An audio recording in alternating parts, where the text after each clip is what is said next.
Good evening, everyone, and thank you for joining the National Organization for Women for our Now What? Building Generations of Intersectional Feminists. As folks continue to join, we invite you to let us know in the chat box where you're joining us from.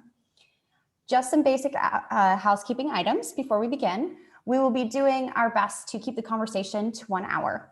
We will have a Q&A session towards the end of the hour. I would love to hear from you all, so please type your questions for our panelists in the Q&A box and use the chat box for comments and reflections.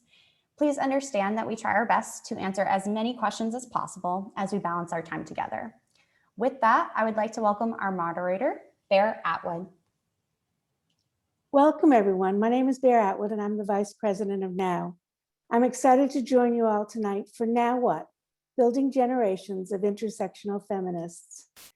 In 1966, while at the Third National Conference of Commissions on the Status of Women, Betty Friedan wrote 3 letters on a paper napkin, N-O-W. Then co-founder Catherine Conroy put a $5 bill on the table and said, "Put your money down and sign your name." At that moment, in a room full of women frustrated by the lack of true inclusion of women's voices, the National Organization for Women was born. NOW was started by giants of the women's rights movements like feminist icon and esteemed civil rights lawyer Polly Murray, and NOW's first Black woman president, Eileen Hernandez, who focused her life's work on the issues facing women of color. NOW has become the largest organization of feminist grassroots activists in the United States, taking action through grassroots activism to promote feminist ideals, societal change, eliminate discrimination, and achieve and protect all women and marginalized groups equal rights in all aspects of social, political, and economic life. We take a holistic approach to women's rights, and our advocacy is conducted through an intersectional lens to ensure that we are providing an inclusive, safe space in all that we do. We have also been a political powerhouse since our founding. Our grassroots membership is empowered to engage in electoral politics to help achieve actual policy and cultural change within our country's systems. In 1968, Shirley Chisholm, a NOW member, became the first Black woman to serve in the US House of Representatives. In 1972, she made the giant leap to begin her presidential campaign, NOW's very first endorsement. She ran on a progressive platform centered on prison reform, gun control, police brutality, and civil rights. Her efforts provided a new model for our political systems and now offered a new path to achieve it. Now launched as Political Action Committee in 1977 to elect more uncompromising feminists to federal office and continue to enact change in our society through local and national policies. Now was formed when the women's rights and civil rights movements were often kept separate. Far too often, women who came from privileged positions have been at the center of our discourse, which hindered our progress for inclusivity. As we continue to create even more space for women of color, trans, and non-binary people to be heard, those who have gotten used to being at the center of the action will have to reflect and understand what it means to be an ally and lift up others. Those conversations can and will be hard. However, we know that now leaders will continue to work to bring activists together to work against structural racism and sexism. We will continue to live now's values by supporting an intersectional feminist agenda and commit to diversity and equality.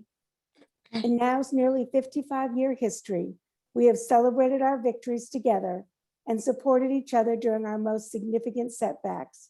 Change has never been easy. As we face the monumental task of pushing forward our intersectional agenda, we also need to take a moment to reflect and appreciate the community we have built together. This is why tonight we have come together to discuss our values, celebrate our grassroots leaders' victories, and talk about what we need to do to advance an intersectional movement. With that, I'm pleased to introduce our wonderful panelists who are here tonight. Heather Booth is one of the country's leading strategists about progressive issue campaigns and driving issues in elections. She started organizing in the civil rights, anti-Vietnam War, and women's movements of the 1960s and was the founding director and is now president of the Midwest Academy, training social change leaders and organizers. She was very active in women's liberation and helped found the Chicago Women's Liberation Union and provided early trainings for NOW, helping design their campaigns. She was a field director for the 2017 campaign to stop the tax giveaways to millionaires and billionaires. And she directed progressive and seniors outreach for the Biden-Harris campaign. Alexia Muse is not only a first-generation Nigerian American, but she is also the first of her generation to graduate from college. She enjoys volunteering to make hygiene kits for and feeding the homeless in her community of downtown Austin. She was inspired into advocacy after she attended the Women's March of 2017 in Chicago. Now, as Vice President of Austin Now, Alexia strives to connect and uplift the women around her. Anjali Mehrotra serves on the board of directors of National Now and is president of Now, New Jersey. Anjali was born and raised in Calcutta, India, and came to New Jersey to pursue higher education. She served on the national communications team for South Asians for Biden and is currently co-chair of South Asians for Murphy for Governor, Phil Murphy's 2020 re-election bid. In her role with Now in New Jersey and on the Now National Racial Justice Task Force, she is an advocate for women of all ethnic backgrounds across the socioeconomic spectrum, pushing for legislation in support of women's rights and opportunities. I want to thank you all for being here. Let's dive right in. This question is going to be for all of the panelists. One of the most inspiring things about doing the work we do is that we all have a reason for getting involved, whether it is something that has affected us personally or something that directly impacted someone we are close to. Can you each talk a little bit about your personal story and when and why you got into progressive advocacy? Anjali, do you want to start? Sure. Thank you, Bear. Thank you to the team at National Now for inviting me to be on this panel. And I have to say, I could not turn it down when I heard Heather Booth was going to be on. So I see Heather's face, but having watched the movie Ask for Jane, it is so inspiring to see the generations that came before us. And we are doing the work on the layers that you have built before. So my story to feminism is probably in some ways unusual, but maybe not in others. Growing up in India, I grew up in a society that really did not value women, did not value their contributions. There was, very repressive in many ways. But from a very young age, that just did not sit right for me. I never accepted the status quo. I always challenged it. I learned very young, very early, that I had to stand up and speak up and fight for myself. And that did not always sit well with others, but it didn't, really shut me up either. So I think I was a feminist before I ever knew the word or realized what it meant. And I think that's probably true for a lot of us. And that's where, as an immigrant, I had the opportunity to come to America to pursue education. I went to college in New Jersey, and I really saw the difference. For the first time, I felt like I could speak up. I could, speak my mind and not be judged for it. But, we know even here, it's not perfect. But it was a big difference for sure. And I think that's what really led me to continue on that journey. I will tell you that along the way, I sort of maybe became a little used to it and started taking things for granted. I have 2 young daughters. And as I was raising them, there was no question in my household about feminism at all. And I sort of took it granted that that's how it is everywhere. And it really surprised me when I became president of Now in New Jersey. And there was a couple of occasions when I went out and spoke. And I had young South Asian women in New Jersey come up to me. I remember one occasion when I was speaking, and the woman had come up to me before we started and said she probably wasn't going to stay the night because it was a school night. And then at the end, she came back and said, I stayed because I've never heard a South Asian woman talk about feminism and women's rights. And I think that's where I found myself being inspired by these young people. And it's sort of given me a new reason, I guess, to continue this work.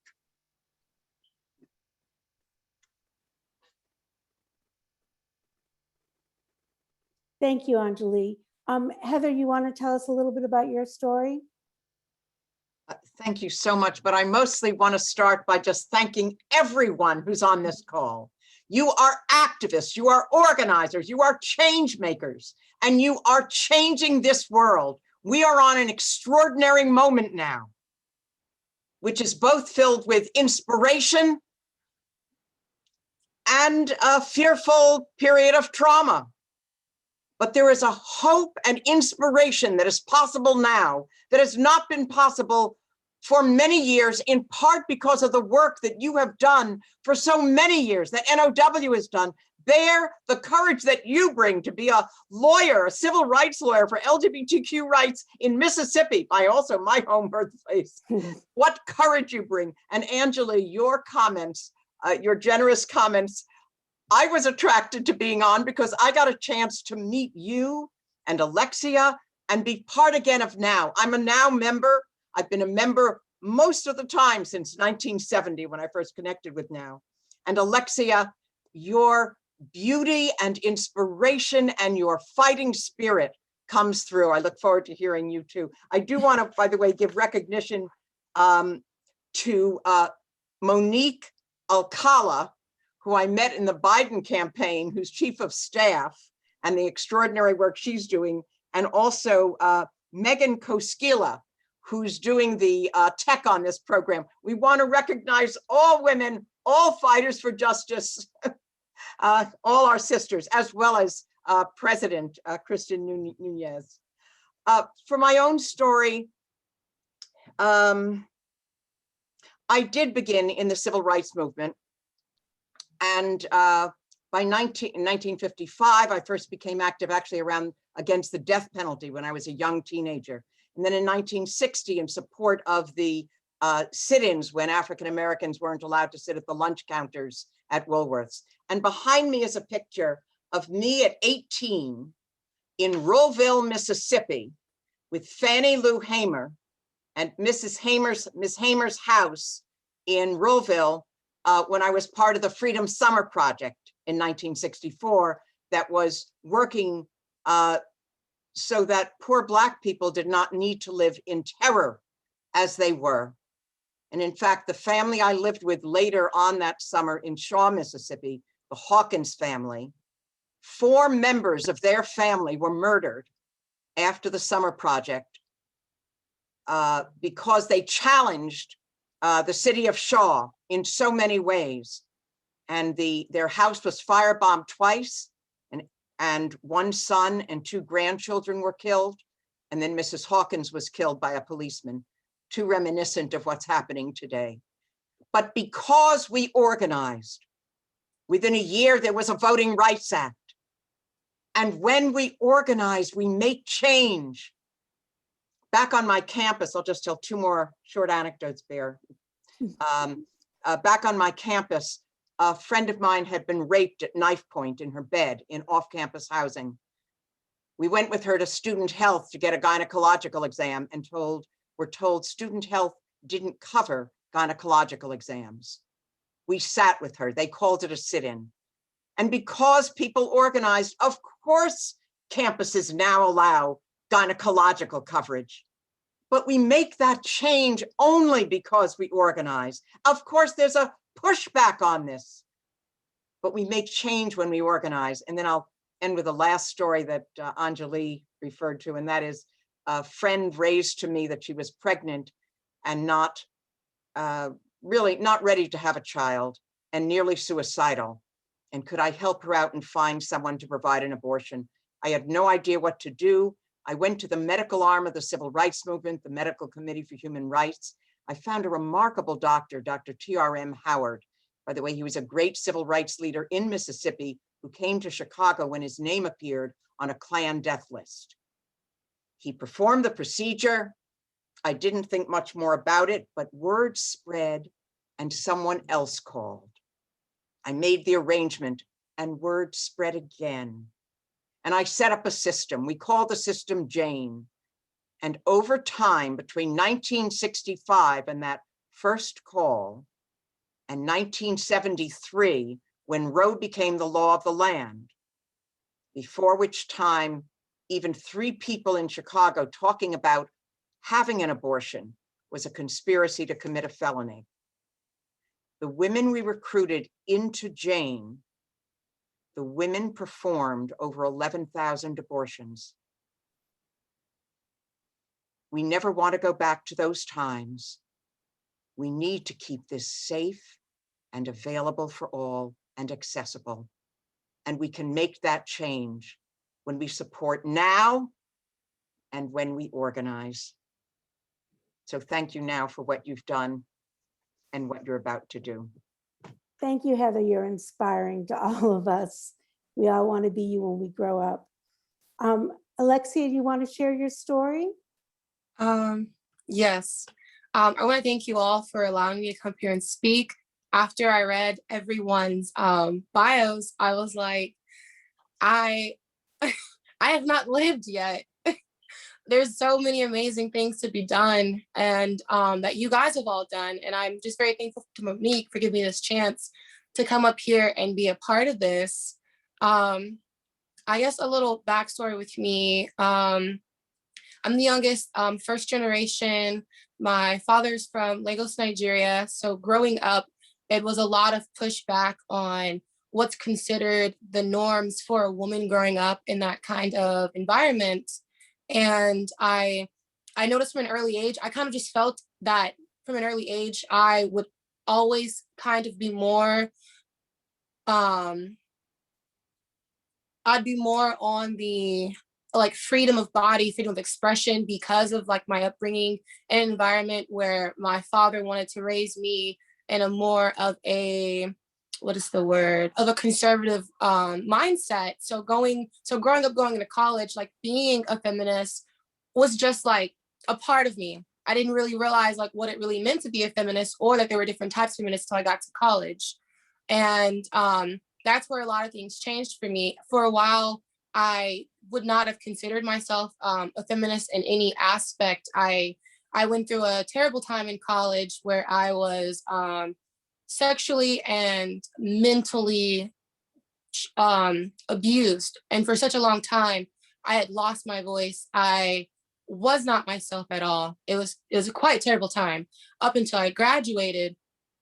And then I started, I guess, finding myself again, finding my voice, and finding what it means to be a woman, and not just be a feminist, but being an intersectional feminist, because there's so many aspects of what it means to be a woman, what it means to just exist in this space, in this time. And especially like in the US, we can have so many different beliefs and so many values, and it still makes you a feminist, and you need to basically adhere to all of that intersectionally. So when I graduated and I started doing pageants and I started getting more confidence in myself, and I was like, okay, so what am I going to do with this? I went through a point in time where I didn't even recognize myself, and now I'm back to this.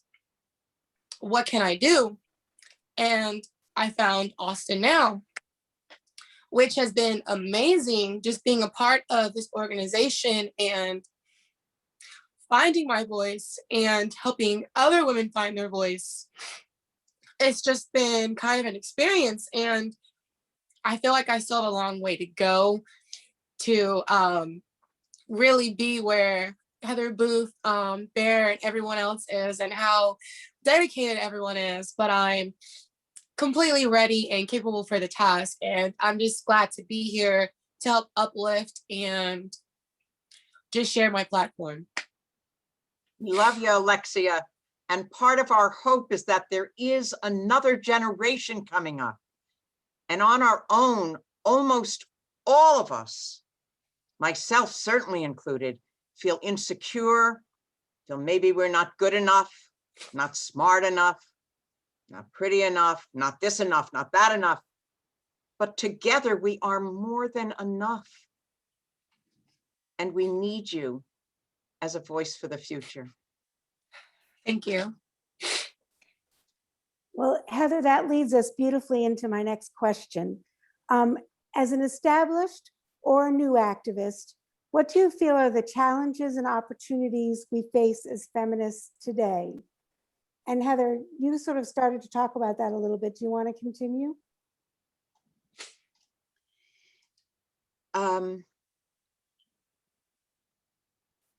Well, the big challenges are external challenges. We have a right wing, we have disinformation, we have vicious hate, we have a politics dominated by money. Internally, we have challenges. There's so many things that are differences amongst us, and different approaches, different tactics, different strategies. I think a challenge is to see that in those differences is our strength, and to not focus primarily internally alone, but to realize we need to focus externally and take our internal power that we will find with each other and challenge the systems that are keeping us all apart and down. Right now, we have, I really think, the most extraordinary opening for change that I've seen maybe in the last 50 years. And there are this American Rescue Plan, this $2 trillion plan, American Jobs Plan that has billions of dollars for a caring society, largely for women's work. Men do it too, but it's largely in caring for women, elderly, children. And for women, we need to fight for equal pay, for one fair wage, so there's a fight in the world. And our opportunity, I think, is coming together, realizing that we need to stay together and value our differences and move together in unified campaigns around the most pressing issues of the day, where we have an opening now. And I think it's a small opening. I actually think between now and the next 2 years is our greatest shot. And we need NOW, because it's one of the few organizations in the country that has a genuine grassroots structure and committed leadership that's not just talking the talk, but living it. That, I mean, that is truly what makes Now so wonderful, is that we have a grassroots structure. And I think that it provides opportunities for us that no other organization has. Anjali, do you want to tell us about what you think our challenges are as feminists and our opportunities? Oh, you're on mute, I think. I'm glad you said opportunities, because I'm going to focus more on those, because I think we do have challenges, right? I think, I want to repeat what Heather said about, that window of opportunity that she talked about. We've seen in New Jersey, for example, we had a progressive governor get elected in 2017, and the progress that we've been able to make in 3 years has been unbelievable. It has been like truly, truly remarkable. And so we know that when we have a legislature and an administration that wants to work for the people, we can do it. It is possible. And at the same time, we have also seen in New Jersey, there has been an extremely active, I would say, women's movement, not just within Now, but in general, like electorally. We've had all these women rise up, and after the Trump election in 2016. And initially, when we had the march and all these groups formed across the country, everybody talked about, well, are they going to sustain? Is that really going to materialize into votes? Like, are they going to be able to make a difference? And I will tell you, in New Jersey, it has been a truly, truly success story. We have seen, I think we flipped 5 congressional districts, one in 2016 itself, and then 4 more in 2018. And it was mostly done by women. So there is no doubt that we have a lot of power. And when we organize, as Heather said, we can do it. But I have to say, at the same time, when we talk about challenges, what we have also seen, that even within the women's movement, we have internalized patriarchy, we have internalized racism, we have internalized sexism, and we must, at the same time, be that voice, speak that truth to power, and not be afraid to challenge those systems, because we have to break all of those as well.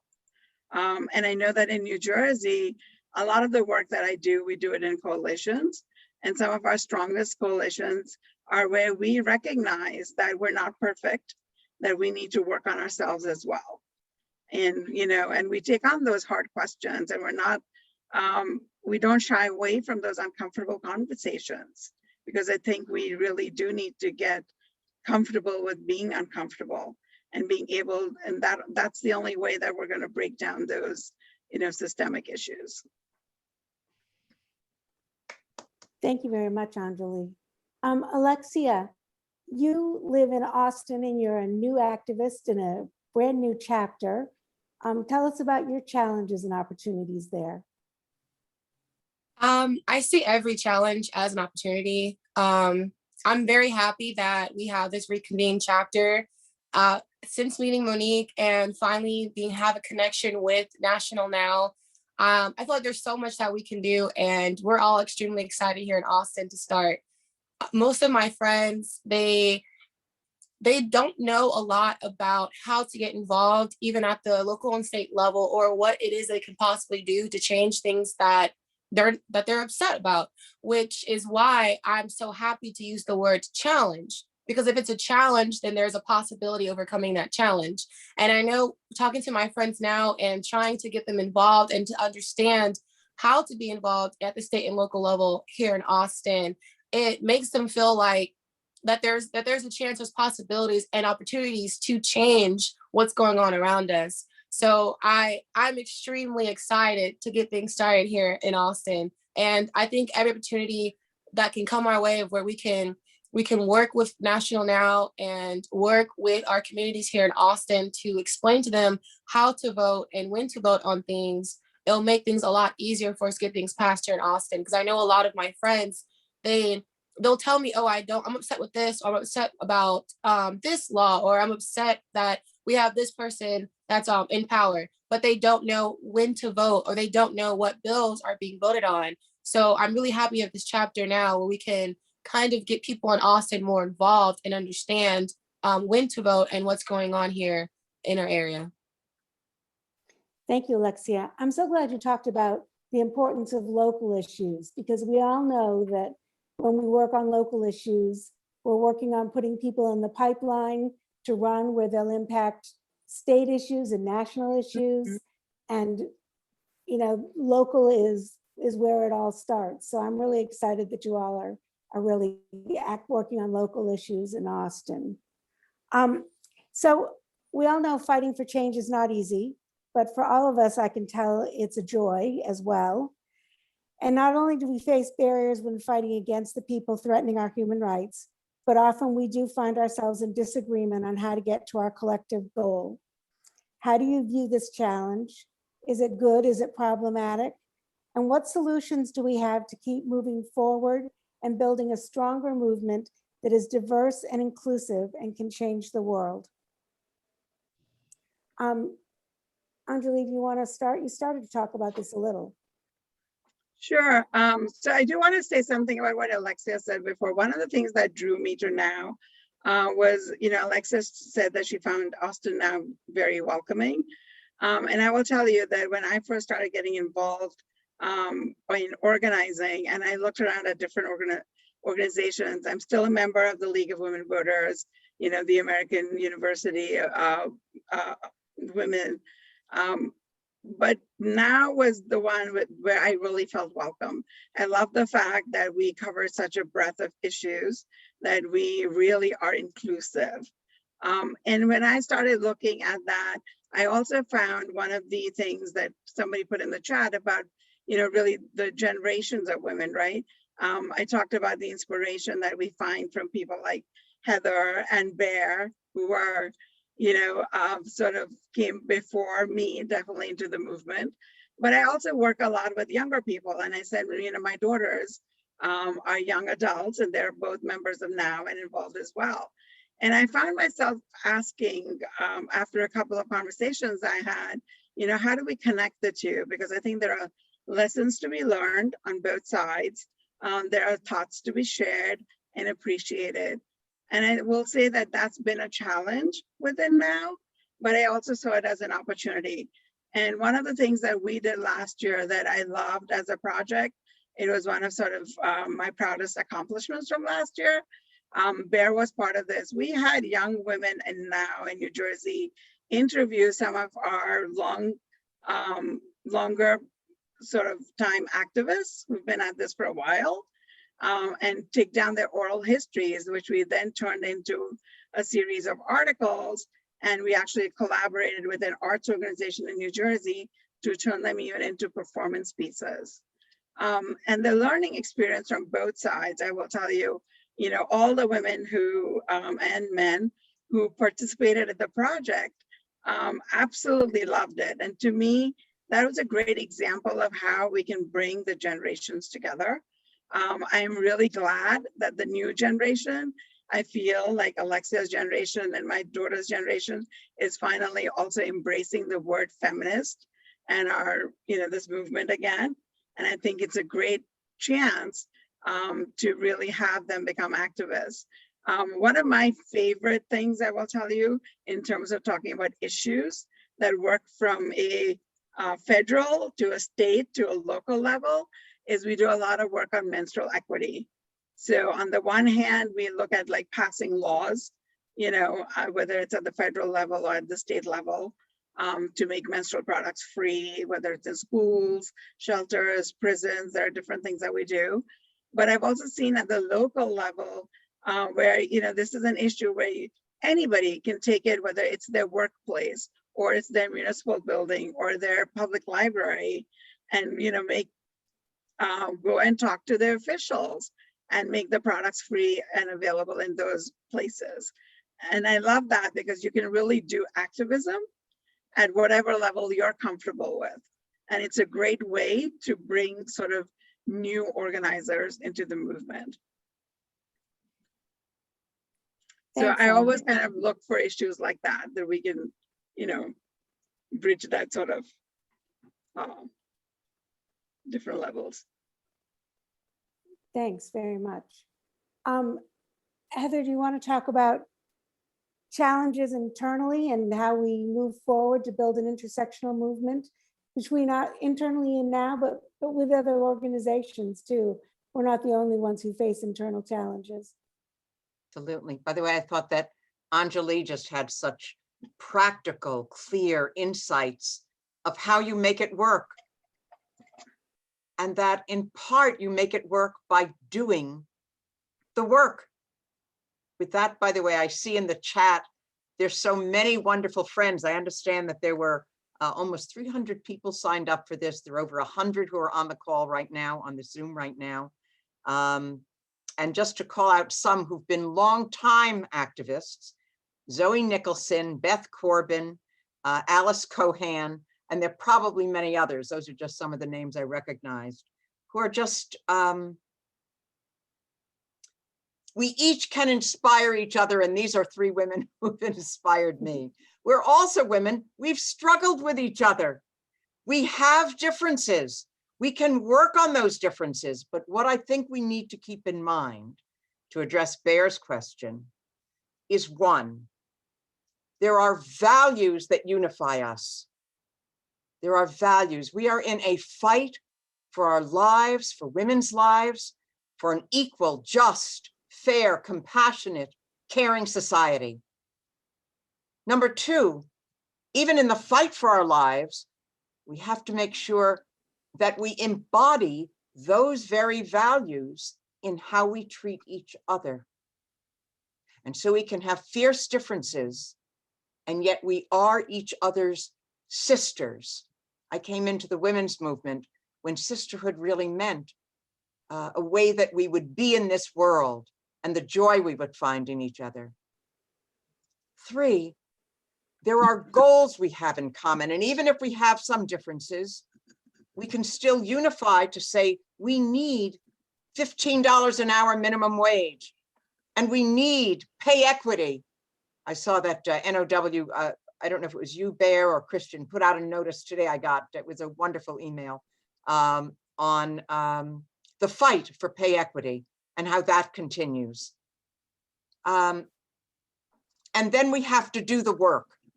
And those who do the work should then get the credit and the recognition. And we build up the new leadership, like Alexia and others who are coming into the movement now, and we learn from them. Last thing I'd say is that right now, amongst the most exciting movements in the country are led by young women of color. Black Lives Matter, the Dreamers, the Fight for 15, and the new ideas, the vitality, the creativity is remarkable.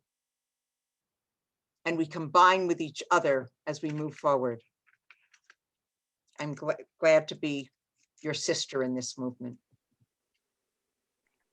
Thank you, Heather. Alexia, you talked before about the importance of being an intersectional feminist. Can you talk a little bit about how you see we need to work to build that movement? Yes. So when I heard the question, when I was reading the question earlier about how do we work together with our differences, I actually took it more as an intersectional feminist way, like having Asian Americans involved in the movement, Native Americans, Indians, having all of these different types of women all in one organization. You're going to be striving for for the most part, different things. Like there's going to be a difference religion wise and ethnic wise. So as an intersectional feminist, I think about all of those things. I think more about the fact that it being so problematic and the fact that there's so many of us is what makes it amazing, that we don't all agree on the same thing, that we don't all see eye to eye, because we shouldn't all see eye to eye. We're all different women working together for a common goal and a lot of different goals that still come together. And that's what I think of as intersectional. Just the fact that we're not all just one ethnicity. We're not all one religion. So to me, the problem in that is actually the solution. It's finding ways to make sure that everyone's voice is equally heard. And I know here in Austin, we constantly strive for that whenever we are deciding what we're going to put out monthly, or whenever we're deciding like what our core values are for our own organization. Our main goal is that every individual feels accounted. Everyone feels as if they're having their voice heard, regardless of how like small the task is, whether if it's just once in a while, if let's say we're highlighting a woman, making sure we're highlighting a woman of every single ethnicity, talking about pansexuality, talking about how every woman is individually different. So to me, that's what I think of as intersectionality, intersectional feminism. All of that goes together. And I feel that now is an amazing organization that does key in on a lot of that. Sometimes it might feel as if it's a lot, having to take on so many types of feminism. But I feel that this is one organization that I found that does an amazing job and is continually striving to do better than they were previously. Thank you. I want to remind everybody that if you have questions for the panelists, you can put them in the question and answer box. We talked at the beginning about your personal stories, and I wonder if you would all share a little bit more about how you came to now. Alexia, you shared a little bit about it before. Do you want to start?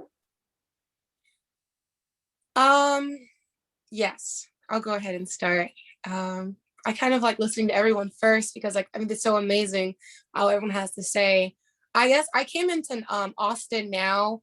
I honestly was looking online. I was trying to find an organization that dealt with violence against women, dealt with menstrual tax that's going on here, that dealt with a lot of things. And I could not find one organization that encompassed it all until I found now.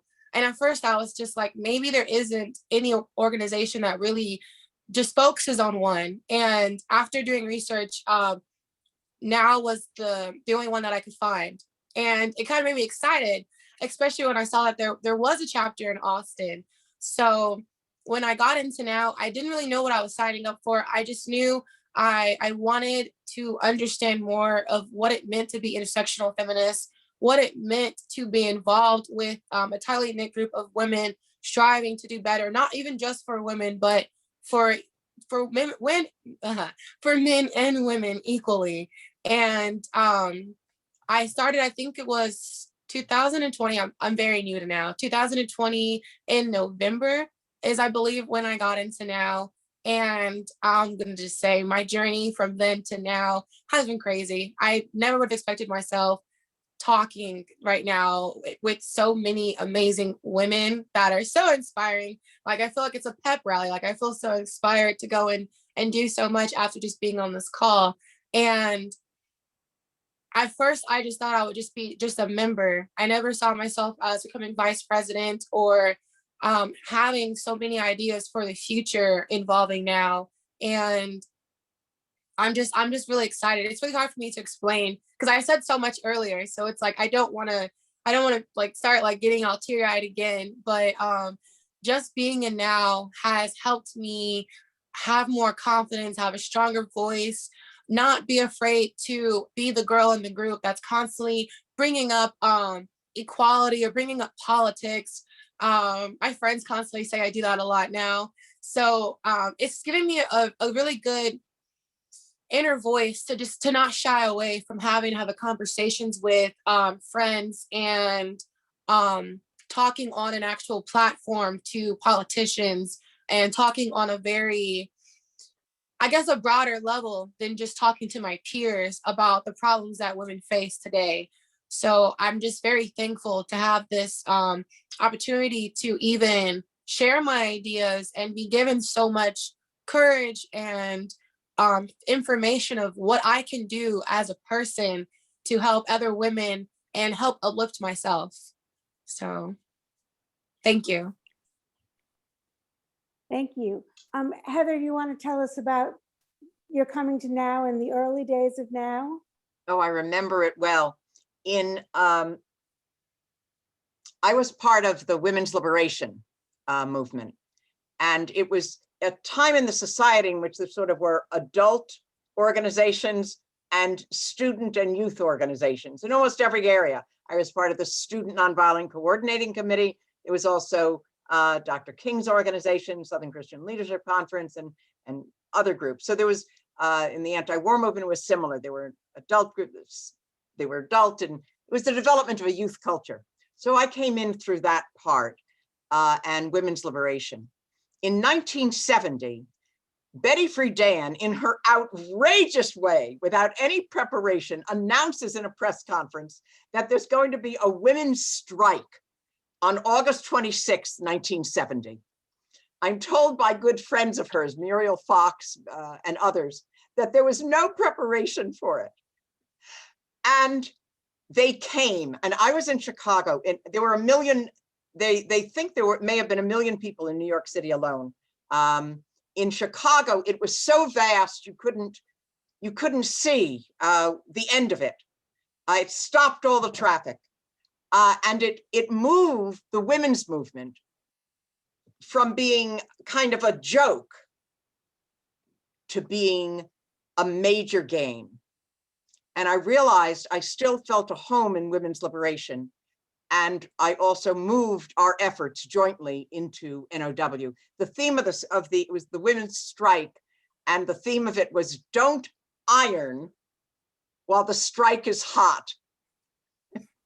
And even that day, just to give you a sense of the outrageousness, I'm pretty sure it was that day, there was a woman worker at Kraft, and I was part of an effort trying to organize women workers at Kraft, where in Kraft Foods, the cheese company, and they do many other things, but they said women couldn't drive the trucks, which were the well-paying jobs. They could only be secretaries because we had little fingers, and we could fit on typewriters with little fingers, and we couldn't manage the big men's truck driving. So one of the women brought her child to work, which was one of the things that people were encouraged to do that day, and she was fired. And so people went down from the march. I may be combining two stories, but they went down to the march, and we got our job back. And it just showed me the power of vast numbers. This was the leading organization in the women's movement. I wanted to be there. I also wanted the voice that we had in women's liberation. And then also, when we act together, we win, but only when we act together. Anjali, do you want to chime in? Sure. So as I said before, I was an immigrant, and I always like to tell the story of how I was a Democrat before I was a citizen. Because when I was going to college, when I first came here, I fully expected to go back after 4 years, and I was not really paying attention to American politics and what was going on. And then I was doing my master's, and I remember it was the 91, 92, as Clinton was running for election. And there were people in my office that were really, really passionate about politics. And we had a very staunch Democrat. We had a very staunch Republican, and we also had an independent who was supporting Ross Perot. And that was the first time my interest got piqued. And I realized even back then that, I really cared about the progressive issues that the Democrats seemed to care about. I cared about the equity issues, the inclusive, and I realized very early that, if I ever got to vote, it was very clear to me, where I was going to go. So I got involved in now as part of sort of my electoral politics, because after my daughters, I have twin girls, and as an immigrant, I had no family here. As I was raising them, I was very involved in my community, in the PTA, always sort of advocating for them and doing the organizing there. But when they went to college, and they actually went to the University of Chicago, Heather, so go Maroons, I realized that I wanted to do something more. And as I started getting involved, I first got involved in electoral campaigns. And then as I was looking for more, I found Now. And Now was appealing to me mainly because of the issues that we worked on. I really cared about all of those women's issues. And I really also recognized that the real way we're going to make change is if we elect more women. And this was one of the few organizations that does not only the policy work, but also the electoral work. And that was really important to me. I also, as I said before, when Alexia said it, I found Now to be extremely welcoming. My New Jersey Now people who are online, I have to say, I love my Now family in New Jersey. And I really felt included right from the start. I found that my voice, I was given not just, I wasn't, like, I really felt like I had a seat at the table, like people were interested in what I had to say. And I can't say that I found that in a lot of other organizations.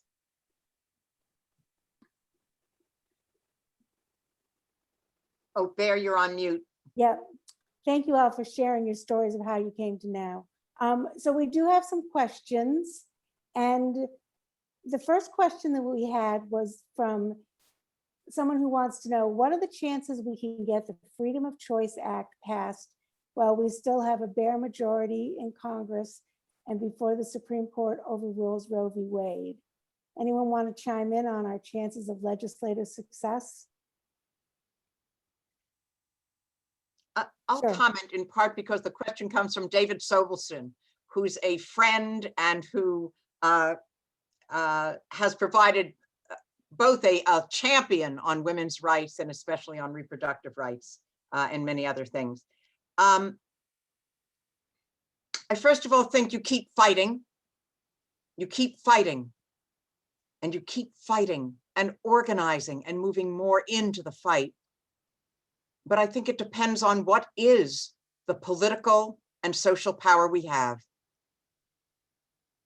It may be that we need to organize for greater political and social power in order to pass that, but we'll never know. It may be that we need to have a different Supreme Court to rule that it's legitimate to do that. We don't know. The first exact work that I took on, the first thing I actually was ever handed out a flyer, was around the death penalty. And I mention it because that was something, this was in 1955. I think Carol Chessman was about to be executed in New York, where I was living. My first flyer, I was so frightened. 1955, to work against the death penalty, you gotta be nuts. But right now, there are at least 20 states, I believe, that have outlawed the death penalty. And it's a wave that is coming, but it only comes when we organize. And David, thank you for your life of commitment. Thank you. So someone asked, how can I work on removing the stigma around identifying as a feminist? Alexia, do you want to try that one? Yes, but I'm gonna have a very controversial thing. So I think that there's no way, because being a feminist has a bad stigma because you're just a feminist. And what I would say is, what kind of feminist are you? At this point in time, there's not just a feminist. Are you an intersectional feminist? are you a first wave? Like you have to, there's more to it. I only say that because I feel like the word feminist has been taken and it's no longer just a word you can just put out. There's more to it. And I'm trying to find a way to explain this without sounding like, because like I believe the word feminist has been taken by a lot of white feminists.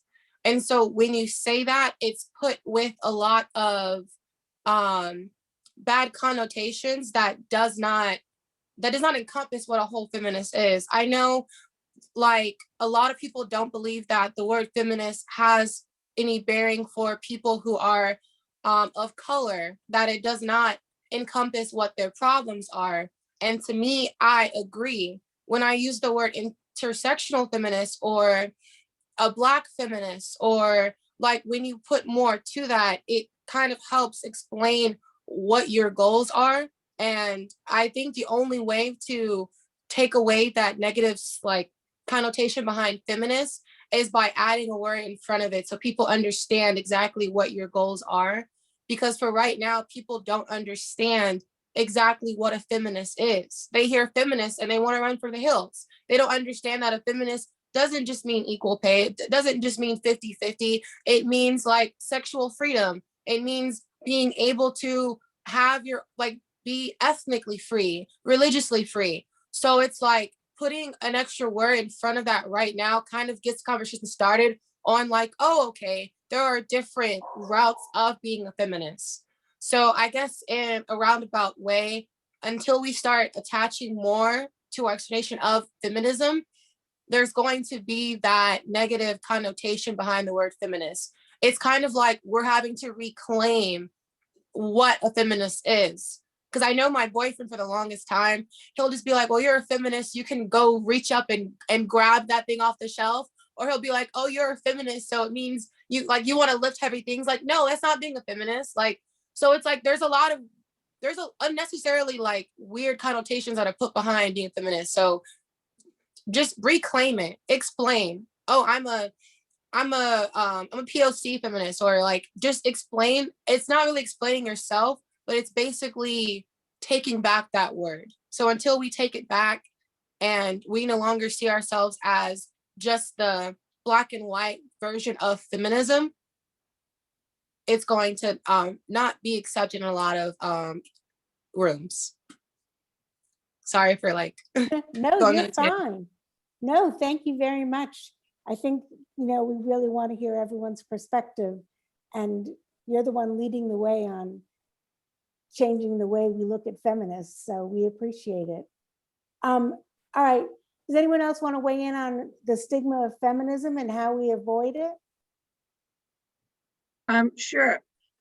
So I think some of that has changed. I think to me, I'm always the one, but I agree with Alexia, like you need to change the narrative, right?